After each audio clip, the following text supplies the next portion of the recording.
Did you know using your browser in incognito mode doesn't actually protect your privacy? Take back your privacy with IPVanish VPN. Just one tap and all your data, passwords, communications, browsing history, and more will be instantly protected. IPVanish makes you virtually invisible online. Use IPVanish on all your devices, anytime you go online at home and especially on public Wi-Fi. Get IPVanish now for 70% off a yearly plan with this exclusive offer at ipvanish.com/audio.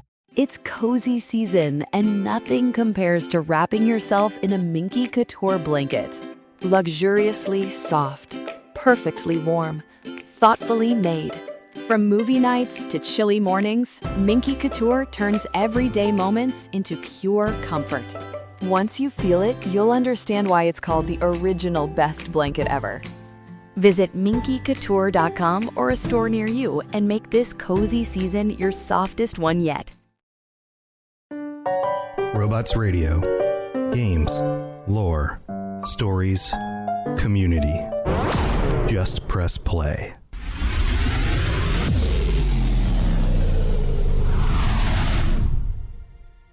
Welcome to the Fallout Lorecast, the podcast that explores the boundaries of our knowledge about the world of Fallout. Let's imagine that it is the 2070s. You are living in America, in a small town, let's call it Huntsville.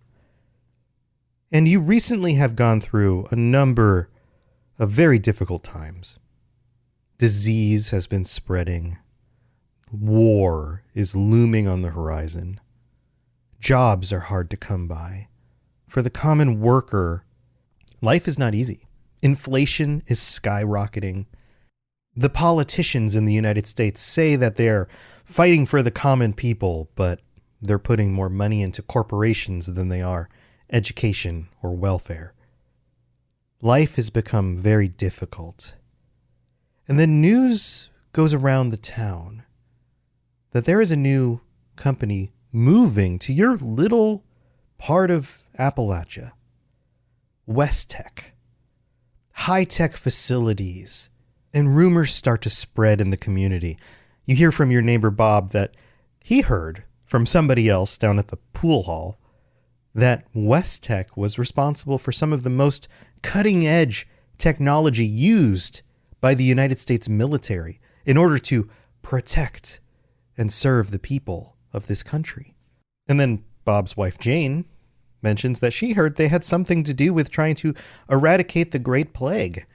Other people you've run into, though, have a little bit of a different take on it. They're a little bit more skeptical. Maybe they were trying to eradicate the plague because they had something to do with it starting in the first place. There's a lot of misinformation, a lot of confusion. But the thing that you know is that you specifically have had a hard time providing for your family because you've been out of work, and there is not enough work in Huntsville. And with a new state-of-the-art facility, you have the opportunity to get a job. And that's exactly what happens. Many of the people you know in this town are all of a sudden employed for the first time in a long time. Some of them are middle management. Jim, your other neighbor down the street, has a degree in engineering, and he has a job again. They're hiring scientists and engineers, middle managers, janitors, mechanics, people to take care of the facilities. There's work for people of all sorts of different levels of education, different backgrounds and experiences. And for the first time in a long time, the city of Huntsville is thriving. It's like a renaissance. People are employed. They're happy to go to work because they can provide for their families. And everything would be great for you and your community if only there was enough food. The year is 2075, and people have been rioting over a lack of food. There's just not enough to go around. And now that you're working at this West Tek Research Center in Huntsville, you learn that some of the things they're working on are actually going to help solve that problem. They have this pan-immunity virus project, which leads you to believe that maybe they had something to do with helping to get rid of the plague. But that was a few decades before this, and now the major issue is that there just isn't enough to eat. So, if they can take this pan-immunity viron and figure out ways of mutating food in order to create more food so that nobody has to be hungry, then that sounds good to you. And so you keep doing your job. You keep on working at this research facility. And everything seems like it's coming along. Some of your neighbors are farmers, and they've recently increased the amount of land that they're using in order to grow crops. It seems that there was a big investment made in the local farmers from West Tek in order to try out some of these solutions. So everything looks like it's going great. And then all of a sudden, those projects stop. And you don't know why. You're not one of the researchers. You're not one of the engineers. You just work in the facilities and help set things up or tear things down, clean up the rooms, and you're kind of a glorified janitor. So they don't tell you why they're changing the research, but you know that it is changing. And instead of focusing on food, they seem to be now focusing on other ways to use this virus. But they don't tell you what's happening exactly. You and your family get ready for the winter of 2075 and 2076. You celebrate the holidays, Halloween, Thanksgiving. There isn't as much food to go around as you had hoped earlier that year when you knew that they would be working on growing more food, but you make it work. Christmas time comes. The winter sets in.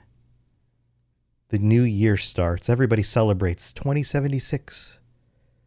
And then all of a sudden, news starts getting around. Early in the year, February, people are coming down with a flu. And your mind goes back to the plague that happened in the 2050s.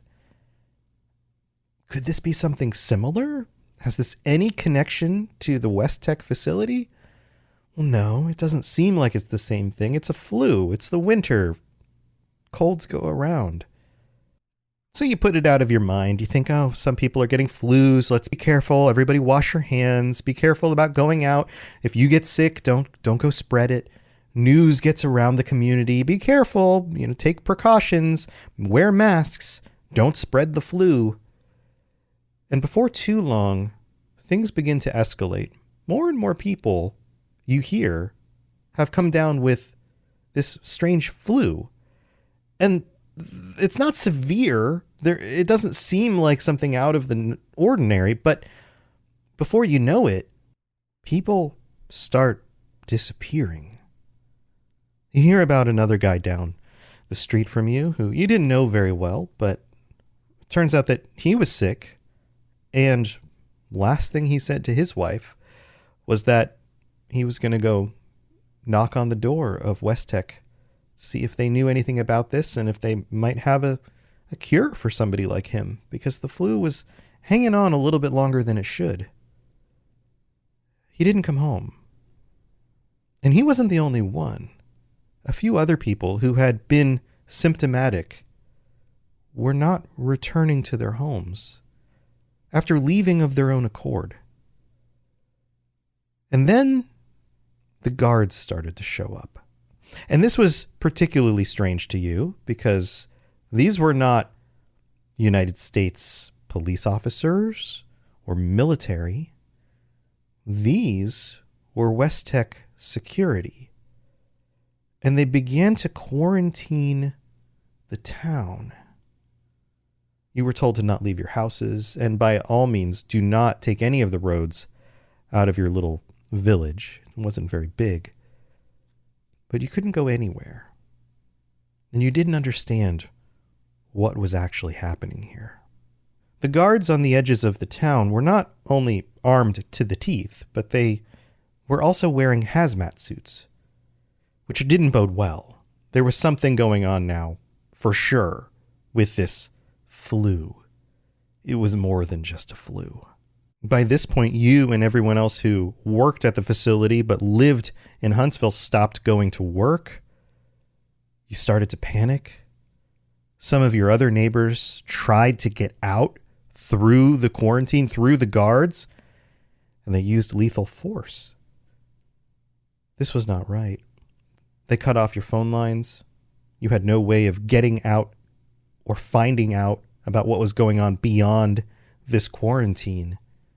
And people began to panic some more. So many began to panic that eventually the military showed up. And your first thought was, okay, good. They're going to do something. They're going to take care of West Tek and whatever madness this is. And maybe we can actually get some answers. But instead of answers, they bolstered the security force, keeping everybody in the town. By the summer of 2076, what seemed like a good situation, what seemed like an opportunity that would bring food and abundance to this community, money for people to support their families, had now turned all the way around. And you and your neighbors felt like prisoners inside of this village. You weren't allowed to leave, but they didn't keep you from talking with your neighbors, from congregating. And so your neighborhood brought everyone together one night. And you noticed there were way more people in the community, in your neighborhood, than you had realized coming down with the flu. And some of them were not getting better. Everybody kept their distances. Everybody wore masks. Everybody talked in hushed tones about what was actually going on. And there was rumor that maybe West Tek was behind this flu. But how could they have done that? Why would they have gotten the community sick? These were their own workers. How does that make any sense? There was a lot of emotion at that meeting, confusion. People were upset. But you happened to notice that one of your neighbors, Susan, who lived down at the end of the block, seemed like she had been losing some of her hair. She was wearing a hat. She normally didn't wear hats. She was such a nice, pleasant person. But in that meeting, she was strangely aggressive. And her husband had to take her home early. You went home that night very concerned. You talked with your spouse about how there needed to be a solution to this. There needed to be a reason why this was happening. And you couldn't understand why this would happen to you. The next day, word got out that Susan had snapped on the way home from that meeting. She was so incensed that she rushed the barricade. And not only did she rush the barricade, as if she wasn't just trying to escape, but she openly attacked some of the guards and was gunned down. Susan, she brought you muffins when you moved into the community. She was one of the nicest neighbors you had known. What was going on? By the end of the summer, things had just only become worse. People were now staying in their homes. They were avoiding each other, and communication basically only happened over the fences from one neighbor to another. People weren't even meeting in person. They were just communicating by phone calls, not even seeing each other face to face. And you started to keep count of how many people not only were sick, but either had disappeared or were known to have snapped, like a switch was flipped in their brains, and all of a sudden they went ballistic, attacking the people around them, attacking the guards, desperately trying to leave or just lash out in anger. Eventually, even the people that you were still talking to on the phone either stopped answering, or word got to you that they were among the numbers of people who had snapped. By the fall of that year, you had realized that this was a full-on pandemic event of some sort. Something was affecting the people around you. And it almost 100% had something to do with the West Tek facility. The place that you had worked, the place that you thought was going to revitalize this community. The number of people that you could stay in contact with had dwindled to a very, very small number of people. By about the end of that year, you started to notice something strange happening with yourself. You didn't have flu symptoms. The first sign of it was a strange change to some of the skin on one of your arms, and eventually other growths in other locations, painful boils and blisters and other abnormalities. You couldn't stop itching. And not only did you feel physically terrible, there was something wrong with your mind. And the last thing you knew, you were headed out the front door in a fit of rage. Your wife and family never saw you again.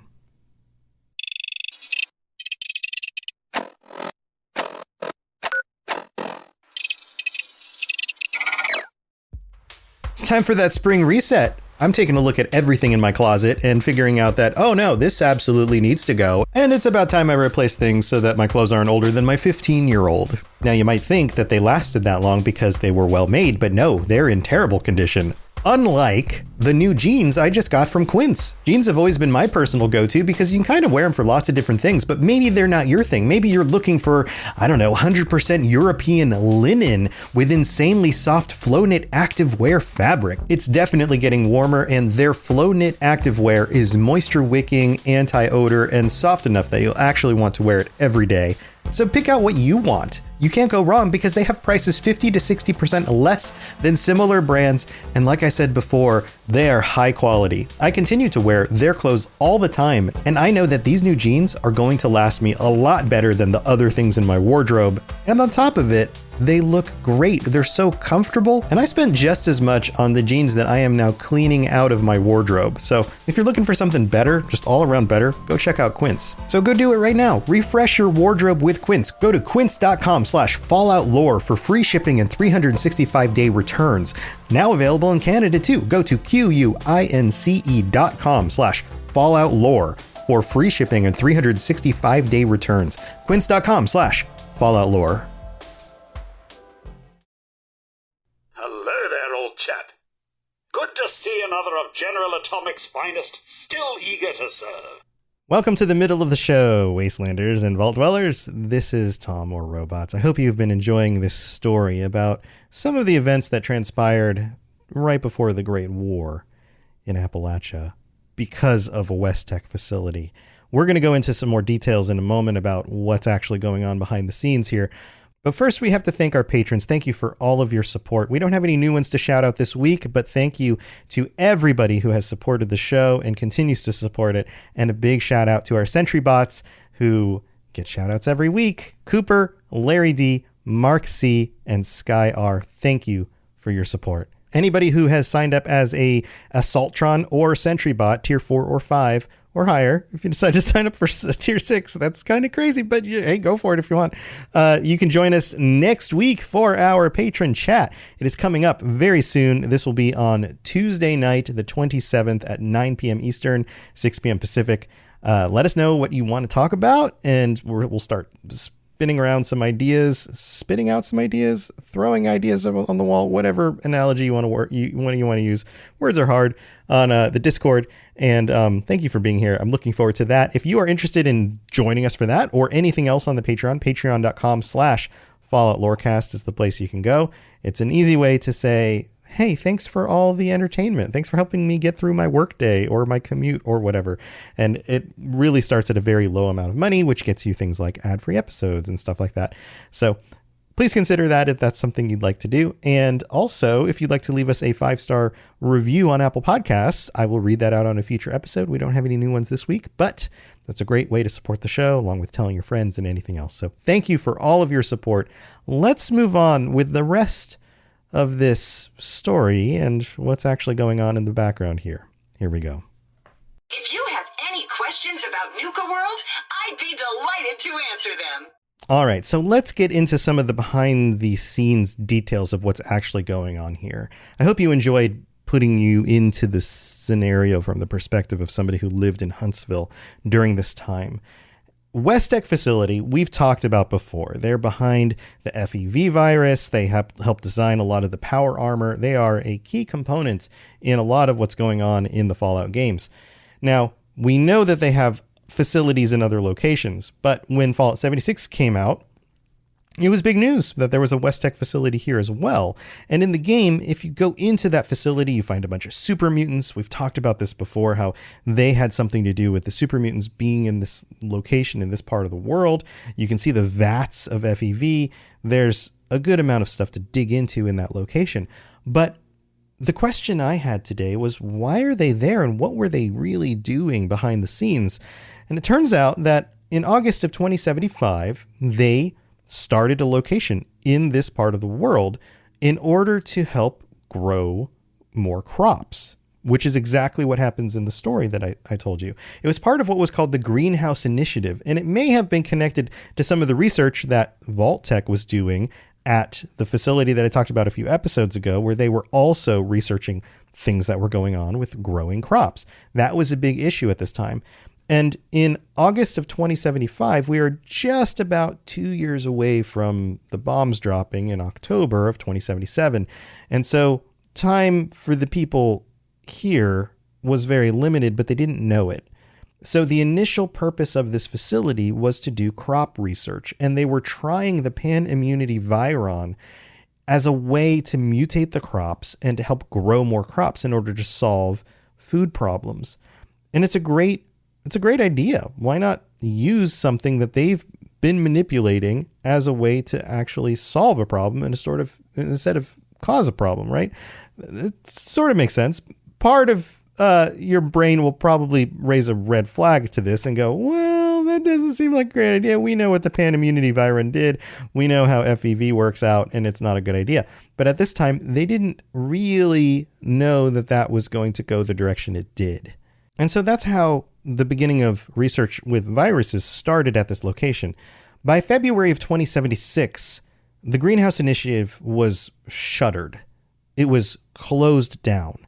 And the facility needed to do something with the information they had about this virus and the researchers. And so they shifted a focus towards the forced evolutionary virus. And they wanted to see what else they could do with that. War was looming. They were looking for things that they could research that might help people and might turn the tide of battle. Remember, the FEV virus was originally used for trying to develop things like super soldiers. And so if they had this facility here that was no longer researching food through the use of viruses, what if they researched similar viruses and its effect on creatures? What if they used those viruses on people? So they started developing variations on the FEV strain, and all of these strains were very hard to pin down. They were unpredictable, and their results and what they did were unpredictable. But at the same time this was happening, they were getting more and more pressure to actually come up with some results here in order to help with the military efforts that they were working with the government on. And they didn't have enough time to test all of these strains in isolated ways with volunteers or animals. And we know that West Tek wasn't necessarily the most moral organization in the way they tested these things, having tested at the other location on soldiers, enemy soldiers, people that they had captured. They didn't have any of those here. So what they did was they took one of the strains and they wanted to see what low-level exposure would do to a population over a long term. And so they started adding it to the water supply. And this is when the flu started to get around. People started to get sick.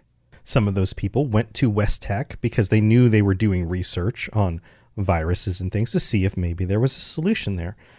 Those people didn't return. And before long, the panic started to spread, and West Tek themselves created a barrier in order to keep people in Huntsville. Obviously, those people couldn't go back to work at the facility, but there were enough other people working at the facility from other locations in the area, and so research continued. Eventually, In November of 2076, this is just 1 year away from the Great War, the government intervenes. They send in the 12th Mountain Division to help support the quarantine and to hold off the population from Huntsville from escaping. And from their perspective, it made sense. The people in this area were the subject of an experiment, and that experiment didn't particularly look like it was going well. People were getting the flu. Mutations started to happen, a variety of different kinds of mutations. Anger levels increased, not just because they were being taken advantage of and people were getting sick, but because of the effects of the virus itself on their minds. Some of these people decide to try to attack the people that were keeping them in, and of course they got gunned down. Others were in so much pain that they killed themselves. Suicide seemed like the only viable option out. These mutations were clearly unstable. They were not creating individuals who would actually live long lives or be useful in a war effort. So experiments continued at the West Tek facility. And then in January of 2077, one strain was close to a sustainable form, even though the subject died within 13 minutes. I guess that was the one piece of it that was not sustainable. I mean, death in 13 minutes seems like it's not sustainable, but had they survived, it seems like the rest of the evidence showed that it may have worked out. Research continues at West Tek, and we get a variety of other different descriptions as to what actually happens in the facility at this point. So by April of that year, we have an individual whose organic tissue was replaced with various forms of retinal tissue, one that was killed 12 days into the mutations by its canine teeth, piercing the medulla oblongata. That is part of your brain. The teeth had grown into the skull. And this was by July 12th. And then there's another subject we know of that committed suicide immediately after being transferred to a holding cell in September of 2077. Notice the dates are very quickly creeping up to October. But before the bombs drop, there is some good news here. They knew what they were doing was dangerous. And in May of that year, 2077, they had succeeded in figuring out a compound that could neutralize the FEV virus. So this is something that you could dump into one of those containers with FEV in it, and the virus would die. That's what I think it meant by neutralize. It was no longer it was either completely dead or it was no longer able to affect people in the ways that it was currently doing. And as a safety precaution, they created thousands of gallons of this neutralizing agent and kept it on site in case they would need to shut down these experiments at a moment's notice. So in October of 2077, experimental strains FEVS-006443 produced what would eventually become the snallygaster. This was October 14th. We've talked about some of these monsters coming out of this facility before. October 23rd, we have the creation of the Grafton monster. These are sustainable mutations. The individuals did not die. They did not kill themselves. They did not become enraged to the point of throwing themselves against armed guards to get gunned down. These were sustainable mutations, but they were far from the super soldiers that they were looking for. And then they ran out of time. October 23rd happens. The war breaks out. And as a last-minute precaution, the researchers at West Tek in Appalachia dump the neutralizing agents into the vats in the facility in order to neutralize the FEV that was there. If you look at the specific details, the war breaks out on the 23rd. They waited a week and they got no word from the government. There was no response. They had no idea what was going on in the outside world. And this was their last precaution to make sure that this virus did not somehow escape and get into the wildlife and start mutating everybody. So on October 30th, They rendered all of the FEV at this facility inert. And that is the story of West Tek before the war. Now, we know that the story doesn't actually end there because there are people who survive. There are many people who survive in this portion of the country because it doesn't get bombed the way so many other locations did. And that raises some questions. Did the Chinese not know about this facility in Appalachia in order to put it on its list? Was it protected somehow? Was it not the Chinese that dropped the bombs? There's all sorts of questions about that, right? And we also know, if you've played the games, that this facility is full of super mutants and vats with super mutants in them. So it's not the end of the story, but it does answer the question of why West Tek was in Appalachia. I hope you've enjoyed this episode, and I'll plan to come back to this topic a little bit more later in some fun and creative ways. And if you've enjoyed it, then please let me know. Have a wonderful week out there. Stay safe in the wasteland. I'll see you next time. To plug into everything else we're doing, check out robotsradio.net. Reach out to me on Twitter at robots_radio. Check out the Robots Radio Rocket Club, where you can join me and a bunch of our other creators creating your podcast, starting a new podcast, or helping your current podcast grow. There's more information about that on robotsradio.net as well. And you can always talk with us and the entire community, over 2,000 people on the Robots Radio Discord. Come join us. We'd love to chat with you. See you guys next time.